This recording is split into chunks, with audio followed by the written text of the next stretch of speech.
아멘. 아멘.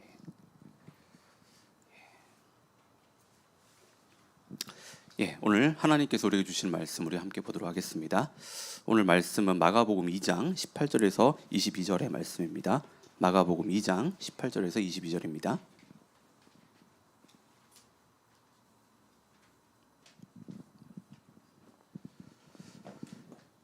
마가복음 2장 18절에서 22절의 말씀.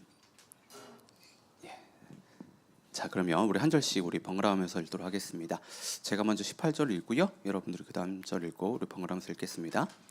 요한의 제자들과 바리새파 사람들은 금식하고 있었다. 사람들이 예수께 와서 물었다. 요한의 제자들과 바리새파 사람의 제자들은 금식하는데 왜 선생님의 제자들은 금식하지 않습니까? 예수께서 그들에게 말씀하셨다. 혼인잔치에 온 손님들이 신랑과 함께 있는 동안에 금식할 수 있느냐? 신랑을 자기들 곁에 두고 있는 동안에는 금식할 수 없다. 그러나 신랑을 빼앗길 날이 올 터인데 그날에는 그들이 금식할 것이다. 생배의 조각을 낡은 옷에 대고 깁는 사람은 없다. 그렇게 하면 새로 된 조각이 낡은 데를 당겨서 더욱더 심하게 찢어진다. 다 함께 읽겠습니다. 또 새 포도주를 낡은 가죽 부대에 담는 사람은 없다. 그렇게 하면 포도주가 가죽 부대를 터뜨려서 포도주로 가죽 부대도 다 버리게 된다. 새 포도주는 새 가죽 부대에 담아야 한다. 아멘. 아멘. 올 초에 저희 집 이제 막내 아들 동아가 이제 아이패드 액정이 가지고 있던 그 쫙 하고 이제 깨진 적이 있었습니다. 그 부모 마음에 하루라도 빨리 이제 고쳐주고 싶어서 뭐 수리비를 이렇게 좀 알아봤는데 수리비가 만만치 않더라고요. 뭐 선뜻 이제 고쳐주지 못하고 이걸 어쩌나 싶어서 한참 이제 고민을 하다가 어느 날 이제 뭐 무심코 이제 서랍을 이렇게 딱 열었는데 예전에 쓰다가 이제 그만둔 이제 뭐 이렇게 둔 이제 구형 이제 스마트폰이 몇 개가 이렇게 제 눈에 딱 들어왔습니다. 그래서 이거다. 이거 이제 중고로 팔아서 이제 아이패드를 이제 수리하면 되겠다라는 생각이 들더라고요. 그래서 집에 있는 이제 구형 아이패드 뭐 구형 이제 뭐 아이패드도 그렇고 그다음에 스마트폰도 그렇고 그다음에 또 갤럭시 탭도 그렇고 뭐 이렇게 모아가지고 이제 그래도 중고로 팔려면 좀 깨끗이 좀 정리해야 되잖아요. 그렇게 막 닦고 이렇게 하는데 이 기계 몇 개를 보는데 겉에 보니까 너무 멀쩡한 거예요. 뭐 액정에 기스가 하나도 없고 뭐 디자인도 지금 봐도 좀 괜찮은 것 같고 그래서 순간 이거 왜 바꿨지? 뭐 이런 생각이 좀 들었었습니다. 근데 생각해 보니까 뭐 겉은 이렇게 멀쩡해 보여도 배터리가 금방 막 뚝뚝 떨어졌던 뭐 기억이 났었습니다. 그리고 무엇보다 요즘 나오는 새로운 그 앱들을 막 깔려고 했었을 때 막 깔고 막 실행을 했었을 때 기계가 막 뜨거워지고 뭐 그러다가 툭 하고 막 꺼져 버리는 뭐 그런 기억이 났었어요. 그래서 이제 하드웨어는 그래요. 한 7, 8년 전에 이제 사양인데 그 사양의 어떤 그런 소프트웨어를 억지로 뭐 돌리려고 하다 보니까 기계가 이제 감당을 못 하는 거죠. 그러니까 온몸으로 이제 거부 반응을 이제 일으키다가 막 그렇게 꺼져 버린 겁니다. 그러니까 겉은 멀쩡한데 지금의 어떻게 보면 최신의 앱들을 돌리기에는 너무나 오래된 기계들이었다라고 하는 겁니다. 근데 이 생각을 하면서 우리 신앙도 참 그렇다라는 생각을 좀 해봤습니다.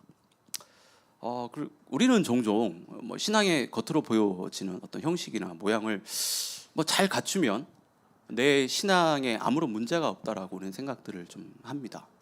그래서 주일 예배에 빠지지 않고 11조 좀 잘 드리고 봉사도 좀 이렇게 많이 하고 그리고 성경 공부도 좀 하고 또 때가 되면 뭐 선교도 갔다 오고 하면 내가 그래 예수님 참 잘 믿지. 그래 내가 신앙생활 참 잘하고 있는 거야 라고 생각을 합니다. 물론 예수님을 뜨겁게 사랑하는 사람들에게 이런 신앙의 모습들이 삶의 열매로 나타납니다. 그런데 이러한 어떤 종교적인 행위들이 과연 내 신앙의 진짜 실력인가? 그런 것을 잘한다라고 했었을 때 그게 진짜 내 신앙의 실력인가? 내 영혼의 영적인 어떤 생명력과 그 에너지들을 그것들이 나한테 좀 주고 있는가? 뭐 이런 생각을 저희들이 좀 해봐야 됩니다. 방금 나눈 그 구형 스마트폰을 다시 한번 좀 생각해 보십시오. 겉모습은 번듯하고 액정도 깨끗해요. 그런데 막상 고사양의 최신 앱을 돌리는 순간 그 폰은요, 그거 버티지 못하고 그대로 멈춰버립니다. 툭 하고 꺼져버려요. 그러니까 혹시 우리는 그렇지 않은지. 예배당 안에서는 누구보다 신실한 신앙인처럼 보이지만 정작 삶의 현장에서 복음의 능력이 필요한 그 순간, 성령께서 내 고집을 깨트리고 강력하게 일하시는 바로 그 순간, 나도 모르게 거기까지는 좀 그런데요 주님 하면서 멈춰서 버리거나 버벅거리거나 툭 하고 꺼져버리고 있는 것은 아닌지. 신앙생활을 10년, 20년을 했어도 늘 보면 제자리인 것 같고, 하나님을 섬기는 게 사랑의 어떤 그 관계라기보다는 왠지 무거운 의무처럼 느껴질 때가 있다. 어쩌면 우리는 겉모습을, 어떤 그 겉모양을 관리하는 데만 온통 신경을 쓰느라 정작 그 안에서 돌아가야 될 진짜 생명력을 놓치고 살았던 것은 아닌지. 대체 왜 우리의 신앙은 그렇게 오래, 우리가 10년, 20년 이렇게 신앙생활을 했음에도 늘 왜 제자리일까요? 왜 우리는 주님과 더 깊은 어떤 관계 속에서 그런 얘기하죠. 인격적인 관계 속에 들어가지 못할까요? 그러니까 오늘 본문을 보면 그 답을 조금 우리에게 제시를 하는 것 같아요. 오늘 본문을 보면 18절을 보면 요한의 제자들과 바리새인들이 금식을 하고 있습니다. 그러니까 여러분, 이들이 왜 지금 이렇게 금식을 할까요? 왜 금식을 하는 것일까요? 사실 이들이 지금 금식을 하는 이유는 국가적인 어떤 어려운 일, 어떤 재난이 닥쳤거나 개인적으로 감당하기 힘든 어떤 슬픔이 있어서, 혹은 하나님께 정말 간절히 응답받아야 되는, 반드시 하나님께서 역사하셔서 일해 주셔야 되는 그런 일들이 있어서, 어떤 그런 문제들이 있어서 금식을 하는 것이 아닙니다. 구약의 율법이 말하는 그 공식적인 그 금식은 1년에 딱 하루였어요. 그 대속죄일 뿐이었습니다. 그러니까 하나님이 이스라엘 백성들에게 너희들 이렇게 금식해야 돼라고 이야기하는 것은 1년에 하루예요. 의무적으로 해야 되는 것은 그 하루뿐입니다. 그런데 오늘 본문에 나오는 이 당시 유대인들은 일주일에 무려 2번이에요. 그리고 또 월요일하고 목요일 이렇게 2번입니다. 그러니까 1년으로 치면 한 104번을 하는 거죠. 이렇게 정기적으로 금식을 했다라고 하는 거예요. 근데 이거는 하나님의 명령이 아니에요. 구약에서는 한 번만 해야 된다라고 분명하게 얘기하셨는데 이들은 지금 일주일에 2번씩 하는 겁니다. 그래서 104번 1년에. 그들은 스스로가 하나님을 더 잘 믿어보고 싶어서, 더 잘 섬기고 싶어서 만든 어떤 종교적인 전통이라고 하는 거죠. 그들만의 어떤 종교적인 특별한 열심이었습니다. 이거는 아마 이들이 처음에 금식을 했었을 때 그 마음은 누구보다 순수했을 거예요. 남들은 다 먹고 즐길 때 나는 먹는 것 그 즐거움을 포기하면서도 하나님을 더 뜨겁게 사랑하고 싶다라고 하는 그 열정과 그 순수한 마음을 가지고 분명 금식을 했을 거라고 하는 거죠. 근데 문제는 이 시간이 흐르면서 그 순수했던 그 신앙의 고백이 어느덧 딱딱하게 굳어버린 종교적 간습으로 변질되었다라고 하는 거예요.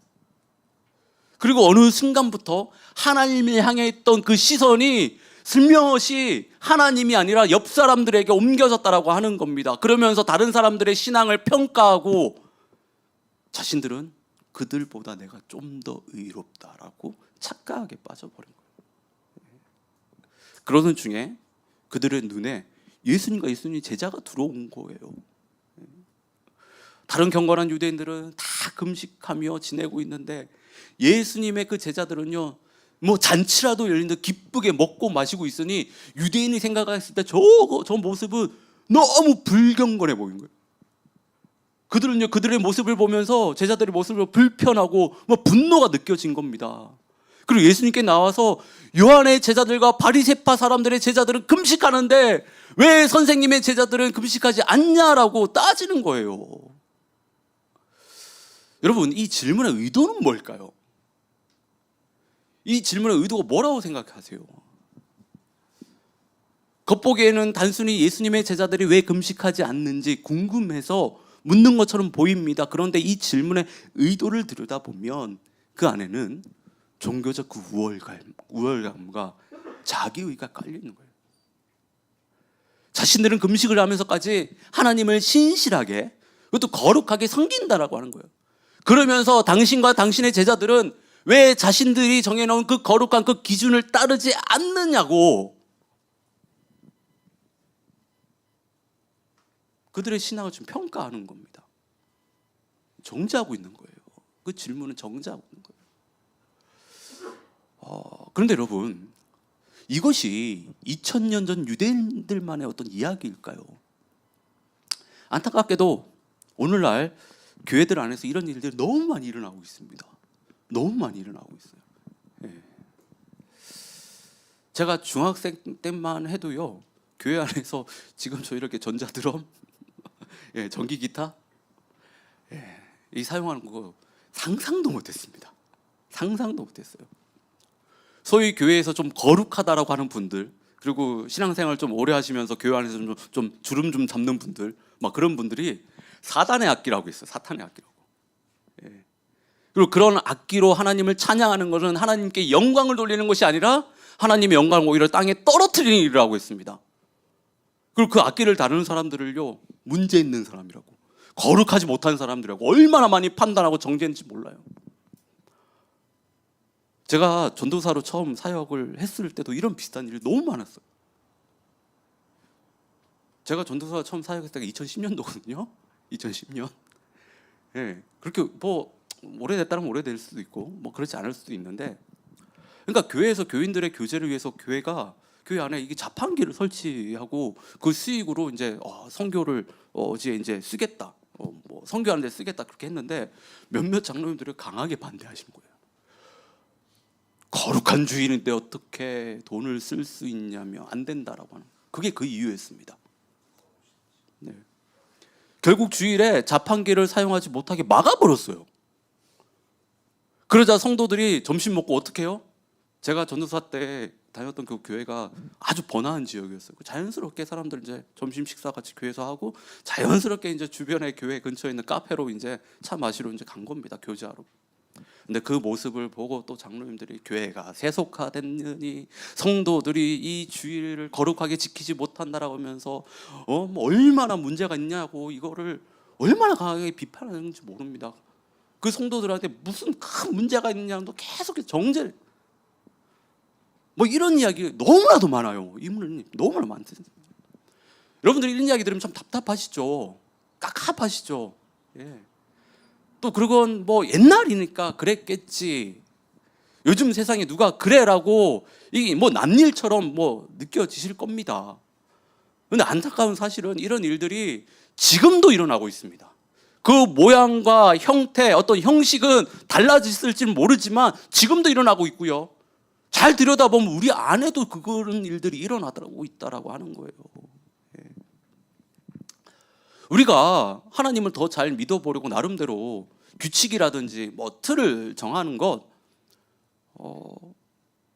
그 열심 자체는 정말 귀합니다.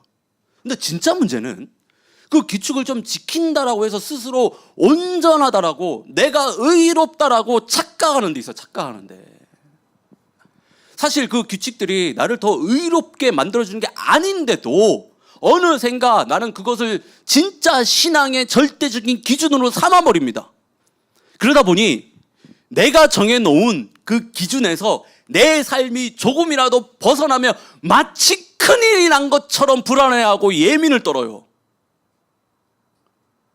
정작 주님이 주시는 그 자유와 사랑은 전혀 누리지 못한 채 그냥 내가 만들어 놓은 그 규칙에 내가 갇혀버리는 겁니다. 그래서 그 안에서 버벅대면서 신앙생활을 하고 있는 거예요.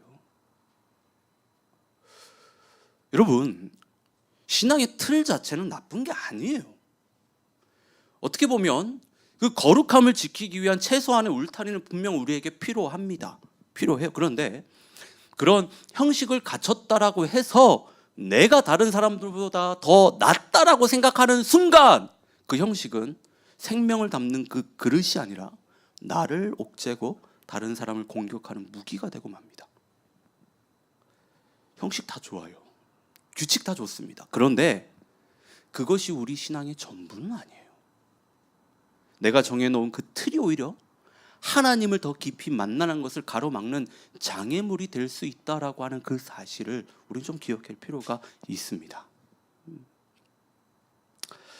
자, 왜 선생님의 제자들은 금식하지 않습니까? 라는 이 질문에 예수님은요, 혼인잔치 비유로 대답을 하시는데, 혼인잔치 손님들이 신랑과 함께 있는 동안에 금식할 수 있느냐라고 반문을 하세요. 그러니까 이 말씀은 단순히 금식 여부를 따지는 게 아니에요. 이제 예수님은 이래 새로운 시대가 열렸다라고 하는 이 선포입니다. 이 말씀이 새로운 시대가 이제 열렸어라고 하는 그 선포예요. 당시 유대인들에게 혼인잔치는 그 어떤 종교적 의무보다 우선되는 기쁨의 시간이었어요. 보통 7일 동안 혼인잔치를 했거든요. 근데 이 기간에는요, 모든 그 금식의 의무가 다 면제됐습니다. 그러니까 오히려 잔치집에서 음식을 거부하고 슬퍼하는 것은 잔치를 베푼 그 신랑에 대한 신뢰라고, 그건 예의가 아니라고 그렇게 생각을 했었어요. 이들도. 예수님은 바로 이 점을 들어서 그 복음의 본질을 지금 이야기하시려고 하는 거예요. 구약 성경을 잘 알았던 유대인들에게 혼인잔치는요, 메시아가 오시는 구원의 날을 상징하는 거예요. 그런데 지금 이들이 그토록 기다렸던 신랑 메시아가 지금 오셨다라고 하는 거예요. 지금이 바로 그 혼인잔치 중이라고 지금 이야기를 하시는 겁니다.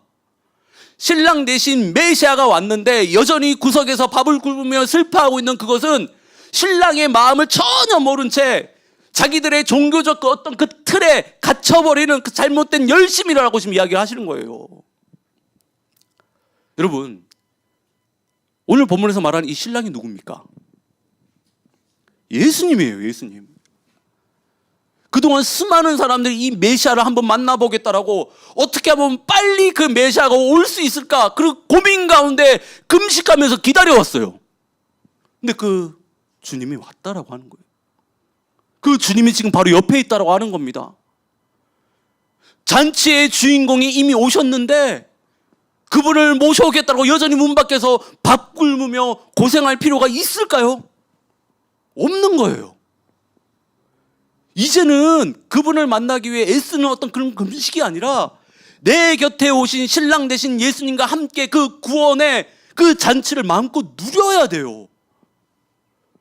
그러니까 우리가 해야 될 일은 내 열심으로 주님의 마음을 사려는 그 노력이 아닙니다. 지금 이미 내 곁에 있는 그 주님을 맞이하고 함께하며 기뻐하는 거, 지금 이걸 해야 돼요. 이거를. 근데 우리의 모습은 어떻습니까? 신랑 되신 예수님이 우리와 늘 함께 계시는데도 우리는 그 임재와 기쁨을 전혀 누리지 못하고 있어요.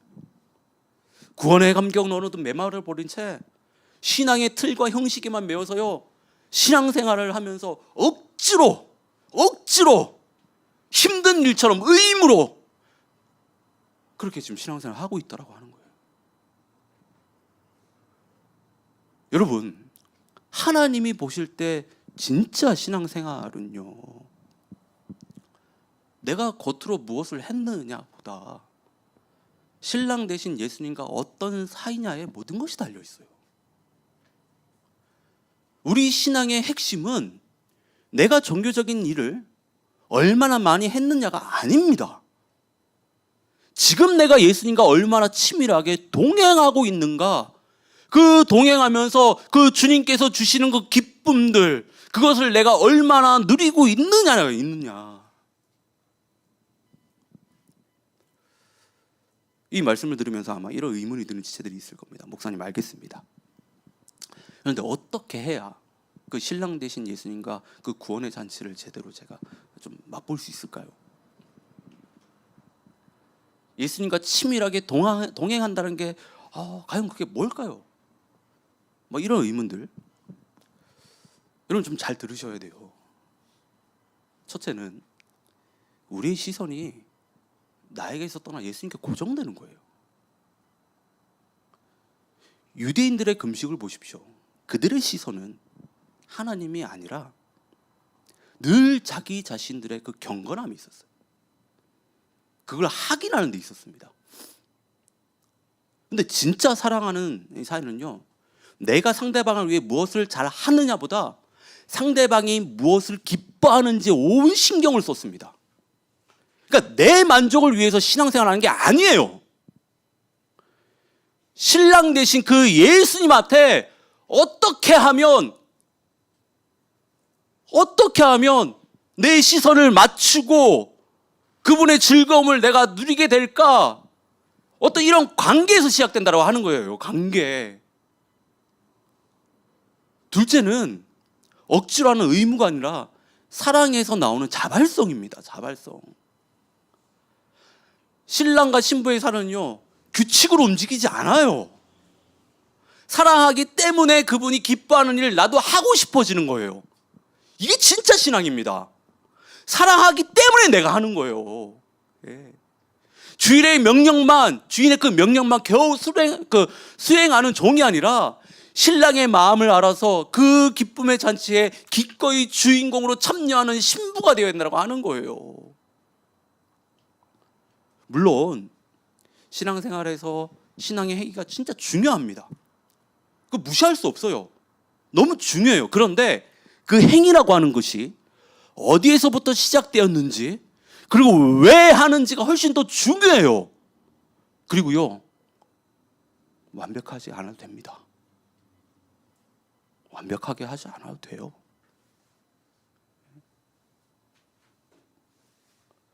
유대인들에게 신앙의 행위는 자기를 높이는 수단이었어요. 우리에게 행위는 주님을 사랑해서 하는 열매여야 됩니다. 20절에서 예수님이 신랑을 빼앗긴 날에 금식할 것이라고 하신 것도요, 같은 맥락이에요. 의무로서가 아니라 사랑하는 신랑을 빼앗긴 그 아픔, 그 슬픔, 그곳에서 금식을 하는 거예요. 그곳에서. 여러분, 결국 신랑 되신 예수님과 친밀한 관계 안에서 그분의 즐거움에 참여한다는 것은 예수님을 사랑하는 그 마음이 내 모든 행동의 유일한 이유가 되는 것을 의미하는 거예요. 내가 무엇을 하는 이유가 남에게 보이기 위해서나 혹은 내 마음이 편하기 위해서가 아니라 오직 주님을 너무 사랑해서가 되어야 된다는 겁니다. 만약 잔치의 주인공이신 예수님은 온데간데 없고 내가 하는 행위나 형식만 덩그러니 남게 된다면 우리는 어느샌가 신랑과는 아무 상관없는 그런 차가운 종교 생활을 하는 거예요.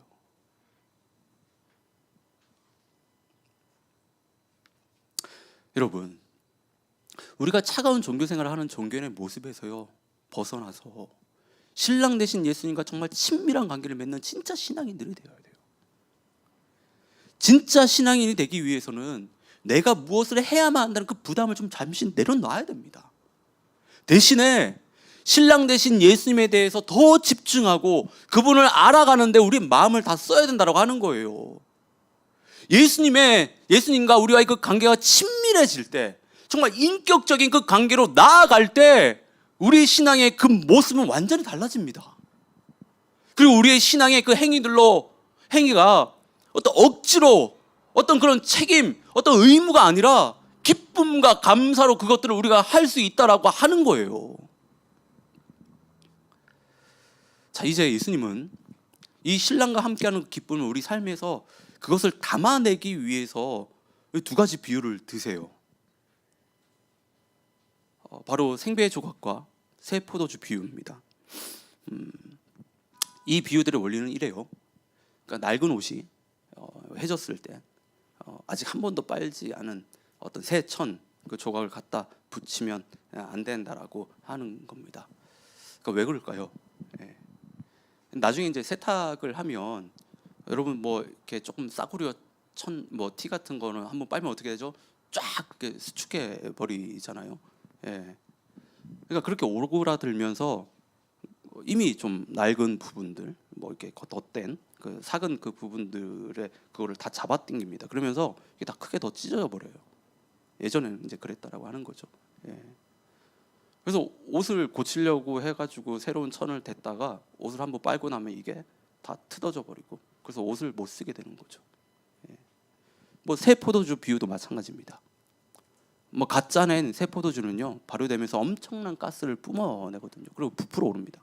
그런데 탄력을 다 잃어버리고 딱딱하게 굳은 뭐 그 가진 그 낡은 가죽 부대에 이 새 포도주를 담아버리면 부풀어 오르는 그 포도주의 압력을요 이기지 못하고 가죽 부대가 펑하고 터져버려요.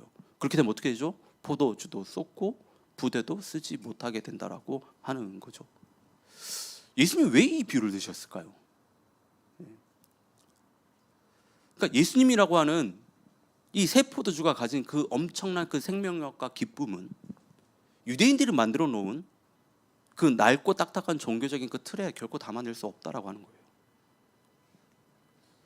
여러분, 복음이라고 하는 거, 예수 그리스도라고 하는 거, 그건 살아 있습니다. 역동적이에요. 한 영혼의 인생을 완전히 뒤집어 놓은 강력한 에너지가 그 안에 있습니다. 그런데 우리는 자꾸만 이 복음을, 이 예수님을요, 예전에 나의 낡은 그 습관에, 종교적인 어떤 그 형식에, 그 낡은 부대에다가 자꾸 가둬놓으려고 하는 겁니다.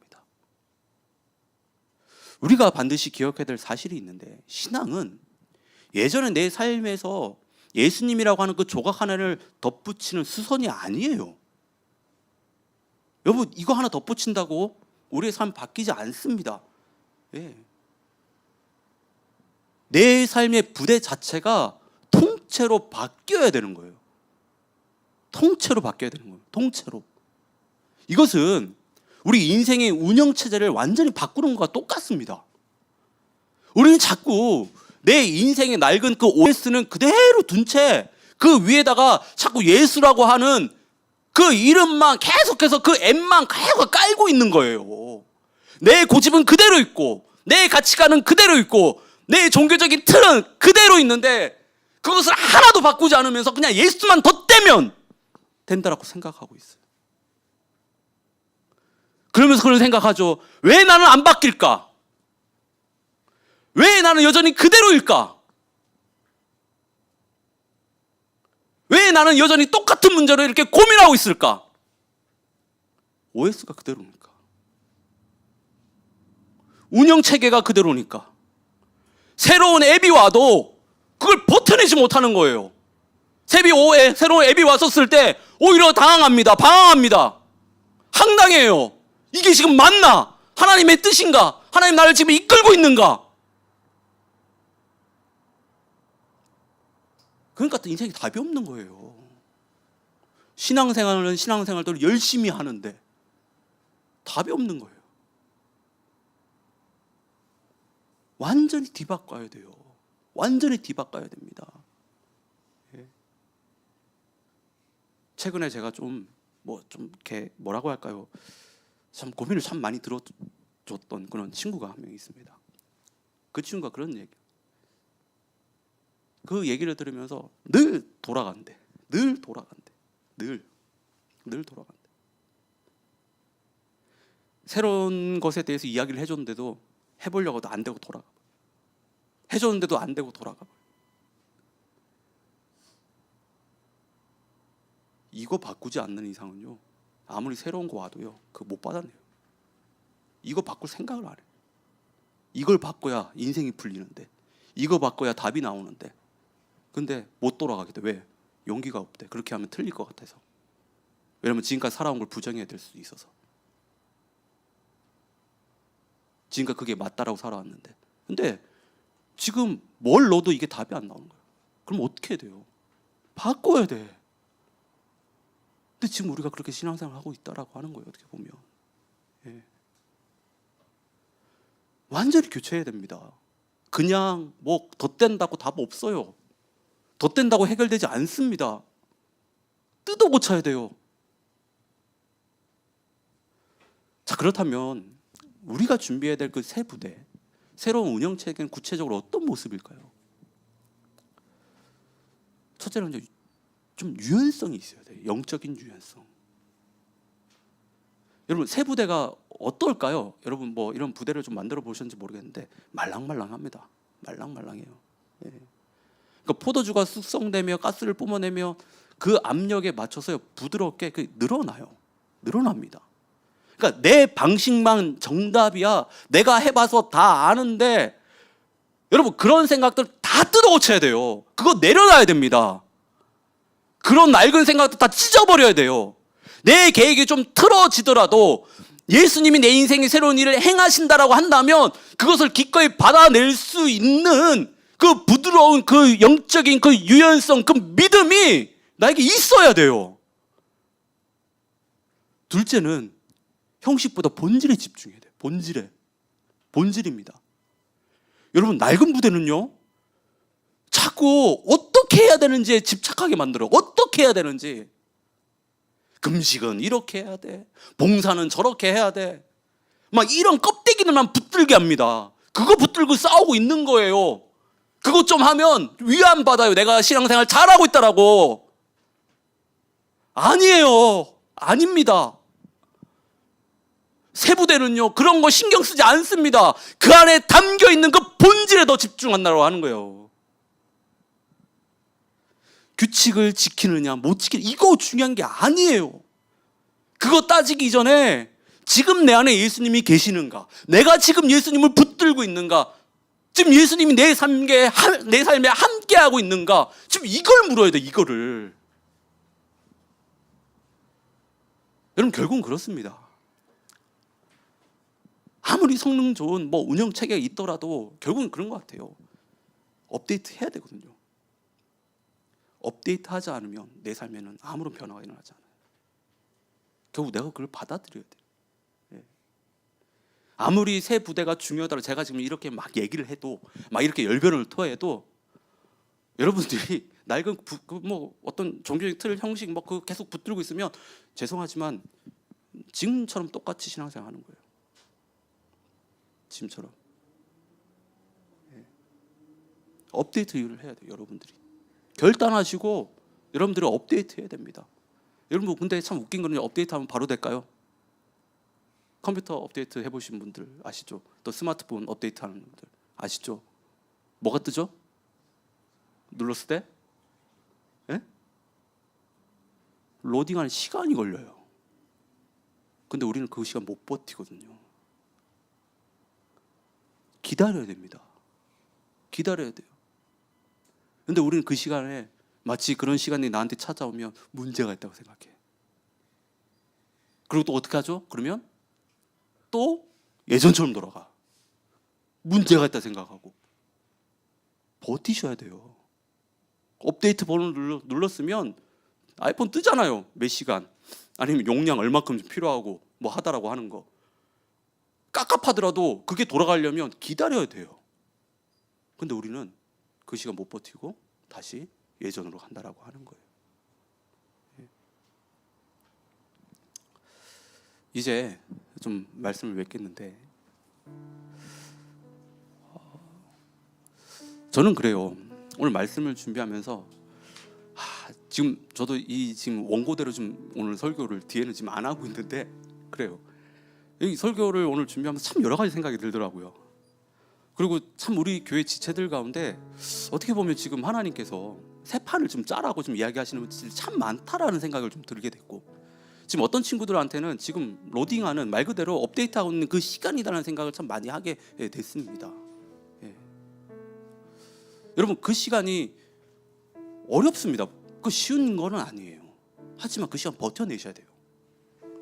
지금 어떻게 보면 저희들 다들 어떤 친구들 같은 경우에는 이 밴쿠버 땅 가운데 오신 이유 중에 하나가 인생을 리셋하기 위해서 오신 분들 계시잖아요. 이곳에서 어떻게 보면 내 삶을 조금 다르게 열어볼까, 또 하나님의 부르심이라고 하는 것을 좀 붙들어가지고 이렇게 그 부르심은 뭘까, 막 그런 것들을 찾기 위해서 오신 분들이 여기 많이 있으시잖아요. 예.